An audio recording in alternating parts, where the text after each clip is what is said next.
तर आता आपण फॉर्म फॅक्टर आणि क्रेस्ट फॅक्टर हे दोन कॉन्सेप्ट आपण शिकणार आहे. तर फॉर्म फॅक्टर आणि क्रेस्ट फॅक्टर बद्दल हे दोन पॉईंट सिलेबसमध्ये मेन्शन केलेले आहेत आणि ओनली फॉर्म्युला बेस्ड दोन टॉपिक्स आहेत. तर पहिला आपण बघूयात फॉर्म फॅक्टर. ठीक आहे, तर तुम्ही आर एम एस व्हॅल्यूचा व्हिडिओ व्यवस्थित बघितला असेल तर आर एम एस व्हॅल्यूचा कॉन्सेप्ट व्यवस्थित तुम्हाला समजला असेल. तर फॉर्म फॅक्टर म्हणजे नक्की काय? तर फॉर्म फॅक्टर हा कशासाठी यूज करतात?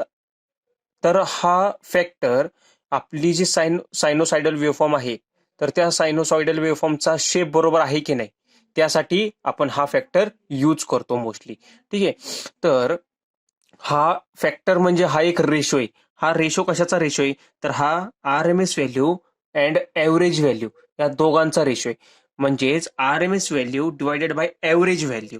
ठीक आहे, तर हा त्याचा रेशो आहे.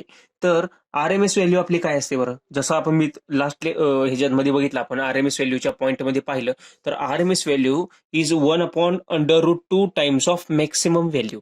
आणि ॲव्हरेज व्हॅल्यू जी हाफ वेव्ह साठी आपण काढतो ती काय असते बरं? 2/π इंटू मॅक्सिमम व्हॅल्यू. ठीक आहे, तर इन टर्म्स ऑफ हे आर एम एस व्हॅल्यू आणि ॲव्हरेज व्हॅल्यू या दोघांना आपण in terms of maximum value आपण इथं रिप्रेझेंट केलं.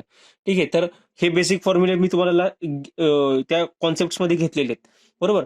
तर 1/√2 into maximum value divided by 2/π into maximum value is equals to 1/√2 is what? 0.707 times of maximum value and 2/π is 0.637 into maximum value. ठीक आहे, तर मॅक्सिमम व्हॅल्यू कॅन्सल झालं हे, तर 0.707 divided by 0.637 is 1.11. Therefore sinusoidal वेव्हचा form factor हा नेहमी 1.11 असतो. ठीक आहे, हे इम्पॉर्टंट आहे, लक्षात ठेवा. यामध्ये तुम्हाला फक्त हे विचारतात की हा रेशो कशाचा आहे, यामध्ये कन्फ्युजन खूप आहे. फॉर्म फॅक्टर, क्रेस्ट फॅक्टर म्हणजे कोणाचा रेशो काय? तर form factor is nothing but R M S value divided by average value. ठीक आहे, तर हे मी कसं लक्षात ठेवलं तुम्हाला सांगतो. फॉर्म फॅक्टर, फॉर्मच्या स्पेलिंगमध्ये बघा आर एम. ठीक आहे, म्हणून न्यूमरेटरला आर एम एस व्हॅल्यू आणि इथं फॅक्टरमध्ये ए म्हणून इथं ॲव्हरेज व्हॅल्यू. म्हणजे नावातच त्याचा आन्सर समजून येईल तुम्हाला. फॉर्म फॅक्टर म्हणजे R M S value divided by average value. ठीक आहे, तर आता दुसरा फॅक्टर बघणार आहे की क्रेस्ट फॅक्टर. क्रेस्ट फॅक्टर म्हणजे नक्की काय असतो? क्रेस्ट फॅक्टर म्हणजे नक्की काय? Crest factor is a ratio of peak value. ठीक आहे, पीक व्हॅल्यू म्हणजे maximum value and R M S value. म्हणजे क्रेस्ट फॅक्टरला आपण काय करणार? पीक व्हॅल्यू बघणार पहिल्यांदा की मॅक्सिमम व्हॅल्यू काय आपली, आणि त्याला डिवाइड करणार आपण. ठीक आहे, तर हा इम्पॉर्टंट आहे. तर मॅक्सिमम व्हॅल्यू काय असते? पीक व्हॅल्यू, त्याला आपण मॅक्सिमम व्हॅल्यू म्हणतो, म्हणून इथे व्ही मॅक्स. आणि R M S value is काय? 1/√2 टाइम्स ऑफ मॅक्सिमम व्हॅल्यू. म्हणून हे व्ही मॅक्स कॅन्सल झालं. हा √2 इकडे आला की न्यूमरेटरला √2 झाला. म्हणून क्रेस्ट फॅक्टर इज √2 टाइम्स, म्हणजे क्रेस्ट फॅक्टर हा काय असतो? √2 असतो किंवा 1.414 ही क्रेस्ट फॅक्टरची व्हॅल्यू असते सायनोसायडल वेव्हफॉर्मसाठी.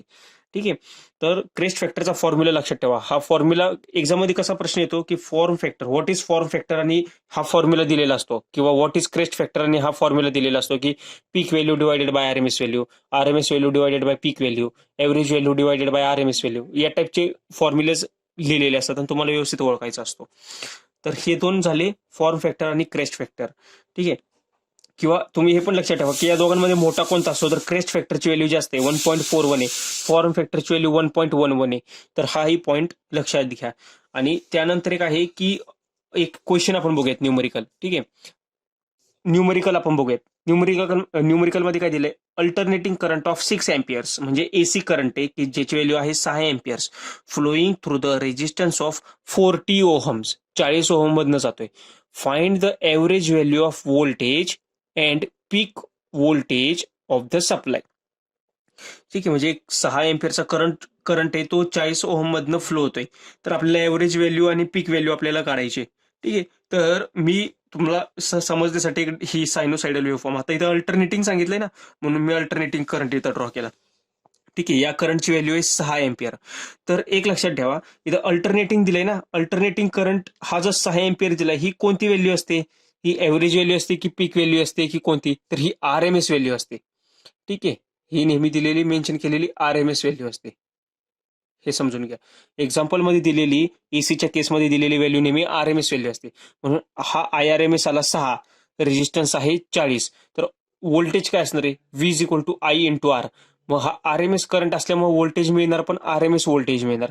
तर आरएमएस व्होल्टेज काय मिळणार आपल्याला? 6 गुणिले 40 म्हणजे 240 व्होल्ट हे आपलं आरएमएस व्होल्टेज आलं. पण आपल्याला गणितात काय विचारलंय? आपल्याला एव्हरेज व्हॅल्यू विचारली. ठीक आहे, तर एव्हरेज व्हॅल्यू, तर आपल्याला आरएमएस वरून आपल्याला एव्हरेज काढायचंय. तर आपल्याकडे फॉर्म फॅक्टरचा फॉर्म्युला आहे. फॉर्म फॅक्टरचा फॉर्म्युला काय? RMS voltage divided by average voltage. ठीक आहे, तर आपल्याला फॉर्म फॅक्टर माहित असतो, काय असतो? 1.11. म्हणून एव्हरेज व्होल्टेज हा इकडे गेला आणि फॉर्म फॅक्टर डिवायडेडला आला 240, आरएमएस व्हॅल्यू 240 डिवायडेड बाय 1.1. ठीक आहे, divided by 1.1 is equal to आलं 216.2. ठीक आहे, तर तुम्हाला एक लक्षात ठेवा, एव्हरेज व्हॅल्यू काढला लावली ना, तर एव्हरेज व्हॅल्यूचा फॉर्म्युला काय? कशातनं काढू शकतो? यातून काढू शकतो. Form factor is equal to VRMS upon V average. Form factor आपल्याकडे आहे 1.11, पण आरएमएस व्हॅल्यू आहे का? तर नाहीये. म्हणून आरएमएस व्हॅल्यू कशी काढली आपण? I into R. त्याच्यावरून आली आरएमएस व्हॅल्यू 240. मग ह्याच्यावरून आपण काढलं एव्हरेज व्होल्टेज 216.2. तर आता आपण एव्हरेज व्हॅल्यू काढली. आता दुसरं सांगितलंय peak value of voltage supply. Peak value म्हणजे ही व्हॅल्यू किती? मॅक्सिमम व्हॅल्यू आपल्याला काढायची आहे. तर मॅक्सिमम व्हॅल्यू काय असतो काढतो आपण? जसं सायनोसायडल वेव्हफॉर्मसाठी RMS value is equal to VM upon √2. हा आपल्याकडे फॉर्म्युला आहे. आपण आरएमएस व्हॅल्यूच्या कॉन्सेप्टमध्येच बघितलेला हा. Maximum value divided bye 2. RMS value आपल्याकडे आहे का? मिळाली आपल्याला 240. म्हणून 240 गुणिले √2. 240 गुणिले √2 इज इक्वल टू 339.4 व्होल्ट्स. ठीक आहे, तर या व्हॅल्यूने या ह्यानी काढू शकता तुम्ही मॅक्सिमम व्हॅल्यूवर, म्हणजे आरएमएस व्हॅल्यूवरनं मॅक्सिमम व्हॅल्यू काढू शकता. पण तुमच्या हा फॉर्म्युला लक्षात नाही आला, पण तुमच्याकडे एव्हरेज व्हॅल्यूवरनं पण एक फॉर्म्युला आहे. आपण एव्हरेज व्हॅल्यूच्या कॉन्सेप्टमध्ये बघितलेलं V average is equal to 2/π into VM is equal to, त्यालाच आपण 2/π आपण काय लिहिलं? तर 0.63 इंटू VM. तर 0.63 इंटू जर तुम्ही मॅक्सिमम व्हॅल्यू VM केलं तरी तुम्हाला एव्हरेज व्हॅल्यू, म्हणजे VM वरनं तुम्ही एव्हरेज व्हॅल्यू ह्याच्यावरून काढू शकता. तुम्ही मॅक्सिमम व्हॅल्यूवरनं परत हे एकदा क्रॉस चेक करू शकता. ठीक आहे, तर 0.63 इंटू VM केल्यानंतर एव्हरेज व्हॅल्यू, तर तुम्ही बघा ह्याला 339.4 ला 0.63 ने मल्टिप्लाय करा, परत तुम्हाला 216 आन्सर मिळेल. ठीक आहे, तर आपण ह्या म्हणजे मल्टिपल फॉर्म्युलाज वरून आपण आन्सर क्रॉस चेक करू शकतो. त्यामुळे तुम्ही काय करा की जे इम्पॉर्टंट फॉर्म्युलाज आहेत, म्हणजे RMS value is equal to VM upon √2 हा फॉर्म्युला, फॉर्म फॅक्टरचा फॉर्म्युला, हा एव्हरेज व्हॅल्यूचा formula in terms of VM. ठीक आहे, हे तुमच्या लक्षात असायला हवेत. किंवा क्रेस्ट फॅक्टरचा peak value upon RMS value, हे तुम्हाला माहिती असायला हवेत. कारण की यावरचे छोटे छोटे MCQ बिट्स खूप सारे बिट्स बनू शकतात. जर तुम्हाला फॉर्म्युलाज माहित असतील तर तुम्ही कोणताही आन्सर सॉल्व्ह करू शकता, कोणत्याही क्वेश्चनचा आन्सर फाइंड आउट करू शकता. ठीक आहे, चालेल.